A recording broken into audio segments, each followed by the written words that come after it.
இன்றைக்கி நம்ம வீடியோவில் நாலடியார் தொடர்பான முக்கியமான one words exam point of வியூவில் பார்க்கலாம். ஸோ முதல்ல வந்து பார்த்திங்கன்னா சமண முனிவர்கள் 400 பேர் பாடிய பாடல்கள் தான் வந்து பார்த்திங்கன்னா இந்த நாலடியார் அப்படின்னு சொல்லுவாங்க.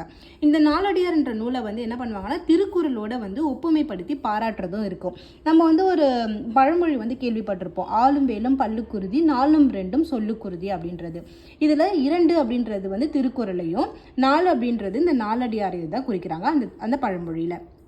ஸோ அடுத்து வந்து பார்த்திங்கன்னா திருக்குறளை போலவே இந்த நாலடியாரிலும் என்னென்னா 3 பிரிவுகளாக இருக்குது அப்படின்னு சொல்கிறாங்க.